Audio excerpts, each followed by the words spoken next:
So matapos nga pong manalo ng Japanese monster na Oya Inoue via unanimous decision kontra Junto Nakatani para patunayan na siya ang GOAT ng Japanese boxing, ay pinuri naman ito ng husto si Nakatani.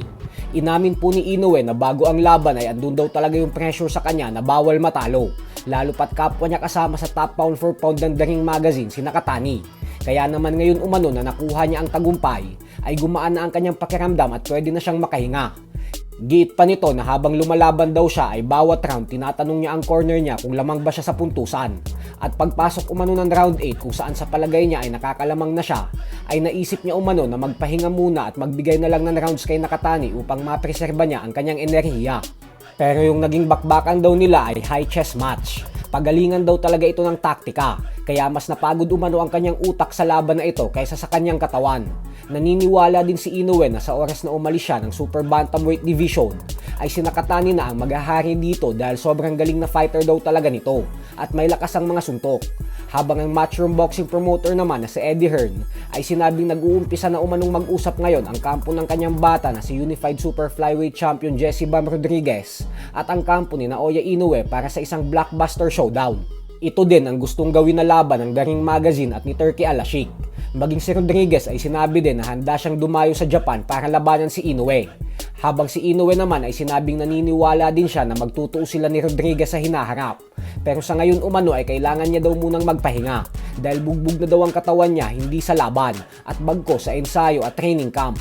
Huwag daw natin kakalimutan na sumabak siya sa 4 na training camp nitong nakalipas na taon lamang para sa 4 na laban niya. At ngayon naman ay muli ulit siyang lumaban, kaya magpapahinga lang daw muna siya at babalik ulit para sa mas mabigat na hamon. Samantala, pagkatapos nga po ng mega fight kanina, ay nakiusap sa post-fight press conference ang kampo ni Junto Nakatani na kung pupwede umano ay malimitahan lang sa 5 minuto ang kanyang pakikipag-usap sa media dahil dediretso na ito sa ospital. Ayon sa kampo ni Nakatani, ay may suspetsya umano sila na nabasag ang orbital bone ni Nakatani o yung buto sa paligid ng kanyang mata, kaya ipapacheck up agad nila ito sa doktor. Seryosong pinsala po ito kung magkataon at pwedeng maging career-ending injury kapag hindi nag-recover ng maayos. Ganyan din ang pinsalang natamo ni Inoue sa kamay ni Nonito Donaire Jr. noong una silang magtuos 7 taon na ang nakakalipas. At hanggang ngayon ay makikita natin sa mata ni Inoue ang markang iniwan sa kanya ni Donaire nang dahil sa pagkabasag ng kanyang orbital bone.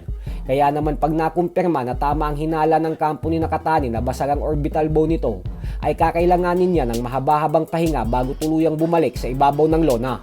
Sa kabilang banda naman mga idol ay nagkaharap na din nga po sa kauna-unahang pagkakataon kanina lamang ang dalawang former world champions na sila Errol Spence Jr. at Tim Tszyu sa naganap na kick-off press conference para sa kanilang bigating laban na siyang nakatakdang ganapin sa baluarte ni Tim Tszyu sa bansang Australia sa July 25. Nagkapalitan po agad ng maiinit na salita ang dalawa sa isa't isa, kung saan sinabi ni Tim Tszyu na ihahatid niya na daw si Spence sa huling hantungan ng boxing career nito kasi siya na daw ang magpaparetiro dito.